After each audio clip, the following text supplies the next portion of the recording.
A vitória por 3-0 do Internacional sobre a equipe do Fluminense é evidente que melhora bastante o ambiente pensando na sequência da temporada. O Inter terá agora uma semana para enfrentar o Avaí. E a semana será de trabalho, mas também de descanso para o grupo de jogadores após eles cumprirem a missão nessa partida contra o tricolor carioca. O técnico Mano Menezes, nas coletivas pós-jogo, defendeu o time, em especial defendendo o time sobre a atuação contra o Melgar da Copa Sul-Americana. Aliás, a eliminação colorada foi muito pauta aqui na zona mista do Beira-Rio ao longo de todo o dia. Só não foi mais pauta do que a possibilidade da chegada de Charles Arangues, que sim, é real, existe e admitida pela direção colorada. O jogador está prestes a rescindir o seu contrato com o Bayer Leverkusen da Alemanha e o Inter se candidata como um dos possíveis destinos do chileno, mesmo que a direção não demonstre muito otimismo. E eu vou explicar aqui o porquê, tamanha cautela ao falar sobre este assunto. Esse é o Diário do Inter KTO, de domingo, 14 de agosto de 2022.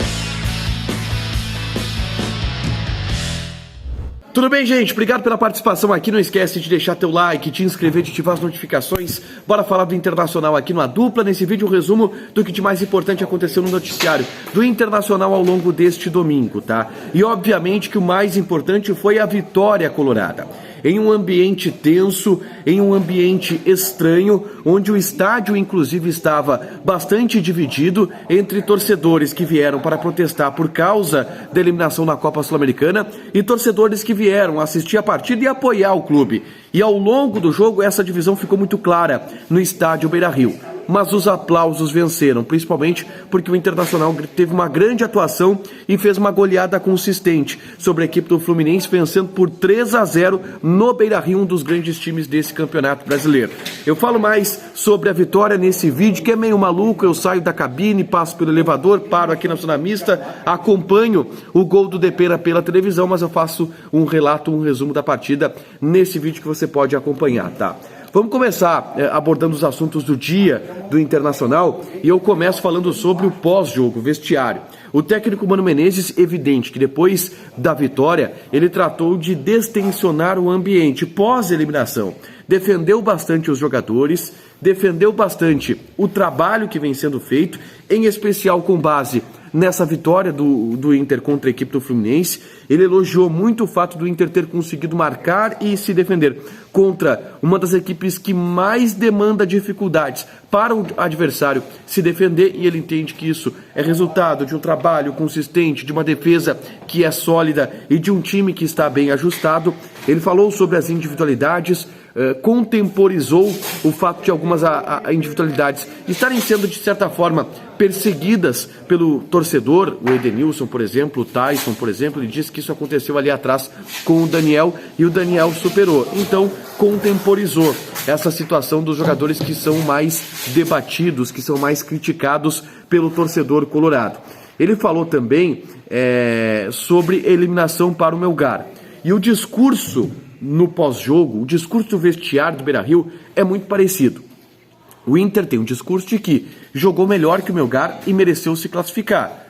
Só não passou por detalhes, porque a bola acabou não entrando, porque alguns detalhes não estavam ajustados, e foi esse o resultado. O Mano falou isso, e aqui na zona mista a gente teve o Gabriel, o Pedro Henrique e o Alexandre Alemão falando sobre a eliminação, e eles foram mais ou menos da mesma linha, de que faltou um detalhe para o Internacional conseguir a classificação contra o Melgar e que o Inter jogou melhor do que o Melgar, inclusive no estádio Beira-Rio. Foram no mesmo tom todos na entrevista coletiva.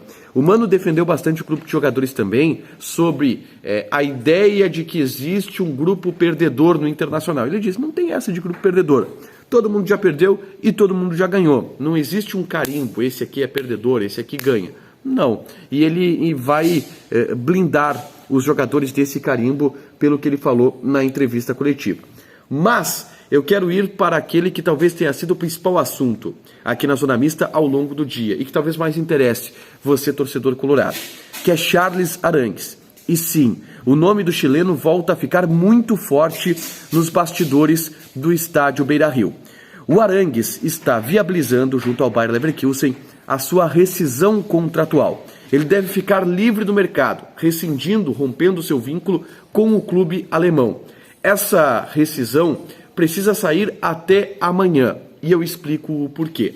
Amanhã se encerra a janela de transferências da CBF. Então, o Inter só pode contratar em tese até amanhã, mas se algum jogador rescindir o contrato dentro da janela e ficar livre no mercado, ele pode ser contratado depois pelo Internacional ou por qualquer outro clube brasileiro. Então, se o Arangues rescindir até esta segunda-feira, o Inter vai ter o tempo que quiser para contratar o Charles Arangues. E aí, obviamente, que se levanta a hipótese, o Arangues está vindo para substituir o Edenilson. Vamos por partes, tá? E por todas as apurações que eu tenho do empresário do jogador e por muitas coisas que eu tenho aqui do Internacional, e eu consegui conversar com muitas pessoas que me deram informações importantes em relação a isso, tá? Sobre Edenilson e sobre Arangues, tá? O que o empresário do jogador diz? Que sim, o Arangues está rescindindo o contrato com o Bayer Leverkusen, mas que o Inter precisa, para levar o jogador, apresentar uma proposta. Ele vai ficar livre no mercado.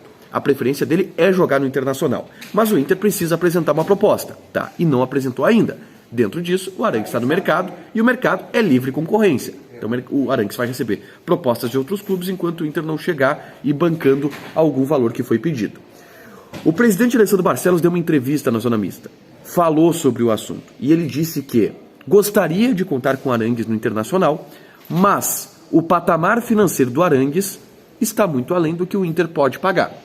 Eu fiquei com a impressão de que a vinda do Arangues, através da fala do presidente, tá, que foi antes do jogo contra o Fluminense, a vinda do Arangues estaria condicionada a uma saída do Edenilson, porque é óbvio, sai o Edenilson, libera espaço na folha, libera capacidade de investimento, o Inter pode ir lá e usar essa capacidade de investimento para trazer o Arangues, até porque uma liberação do Edenilson provavelmente teria uma recompensação financeira para o Internacional.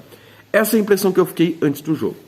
Depois do jogo, com a vitória, o papo com o diretor flui um pouco mais, eu conversei com alguns dirigentes. E qual é a versão do Internacional sobre o assunto? O Inter diz que se sentiu fora do negócio, pelos valores que o Arangues está pedindo. E aí o que me foi explicado é assim, como é que funciona? O Inter não fez uma proposta pelo Arangues. O Inter fez conversas, sabe quanto o Arangues ganha, sabe o que o Arangues quer, qual é a pedida. E dentro dessas conversas o Inter vai sentindo se está dentro ou se está fora da negociação. E o Inter entende que hoje está fora da negociação porque o Arangues está querendo um mercado mais alto do que aquele que o Inter pode competir. Talvez um mercado aqui a nível de futebol brasileiro, de Galo, de Flamengo, de Palmeiras, talvez, não de Inter.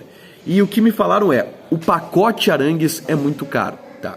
Que envolve tempo de contrato, que envolve luvas, que envolve bônus, premiações, salário, direitos de imagem, os impostos. Esse pacote é muito caro. E esse pacote o Inter não tem condições de pagar. Foi isso que me foi passado em relação a ele aqui na Zona Mista. O Inter está observando? Está observando. O Inter está trabalhando e analisa a situação do Arangues. Mas o Inter afirma que considera muito complicado, principalmente para amanhã. Amanhã foi praticamente descartado que o Arangues possa ser fechado, anunciado com o Internacional. Não é a tendência. Diz não, quase nula a possibilidade de fechar com o Arangues amanhã. E vou dizer que a gente está longe do negócio hoje porque o patamar dele é muito alto. O que pode acontecer, tá? A partir de agora. Alguma situação com o Edenilson evoluir e o Inter ter capacidade de investimento. Mas, sobre Edenilson, o Inter afirma que não chegou nenhuma proposta pelo jogador. Mas o que eu senti dos dirigentes é que se chegar, sai. Se chegar, sai. Qual foi a expressão que me foi utilizada? Olha, a gente tem que ser pragmático. Eu não vou falar que ele pode sair se não chegou nenhuma proposta oficial. E quando o dirigente vai por essa linha de resguardar uma possibilidade oficial, é porque existe um interesse, tá? Porque senão era só descartar. Não, se chegar a proposta a gente vai recusar e deu. Não é o discurso do Inter. Então, não sei se por sinalização do próprio jogador também, se chegar alguma proposta, o Inter vai liberar o Edenilson. Mas não chegou nenhuma proposta até agora. Mercado árabe fecha na metade de setembro, então o Inter tem um período ainda em relação a isso. E pode ter um período em relação ao Arangues, se ele não fechar com nenhum outro time. Rescindido amanhã com o Bayer Leverkusen, o Inter pode ter o tempo que quiser para negociar com o Arangues, desde que ele não feche com outra equipe e o Inter possa perder essa negociação. Mas um outro detalhe me foi repassado em relação ao Edenilson, que é a saída do Edenilson não depende da vinda do Arangues. O Inter pode repor no elenco, pode subir alguém da base. O nível de competitividade do Inter diminuiu. O Inter não vai ser campeão brasileiro. Então eles podem utilizar esse resto do ano para lançar um jogador da base que possa render financeiramente, o que está dentro do projeto do clube. É uma das possibilidades. E aí me foi citado o Estevão, o Lucas Ramos, o Matheus Dias, dar minutagem para esses caras nessa reta final de Campeonato Brasileiro, dentro de uma estrutura de time que comporte ele, o Inter pode ganhar dinheiro com essa história. Mas, Arangues, o Inter acha caro, mas quer. Mas se vê caro e pode ser até um blefe, uma movimentação estratégica do Internacional em relação a esse jogador, tá? Pra fechar, gente, vamos falar de KTO. Pô, 3-0 Internacional, acho que ninguém apostou. Apesar do Inter ser o favorito contra a equipe do Fluminense. 3-0 eu acho que ninguém apostou. Joga lá na KTO, te registra, coloca o cupom ADUPLA, que tu ganha 20% de bônus em cima do teu primeiro depósito, tá? E a gente vai ter, nessa segunda-feira, Premier League. Liverpool e Crystal Palace. Odd do Liverpool 1.23, empate 6.5, odd do Crystal Palace 13. Bom jogo para fazer. E não te esquece de te registrar no grupo do Adupla no Telegram. Dicas diárias de apostas, brindes sendo sorteados, além dos grupos de debate comigo, com o Matheus Dávila. Deixa teu like, te inscreve, ativa as notificações, que vai ter mais conteúdo aqui no canal. Beijo!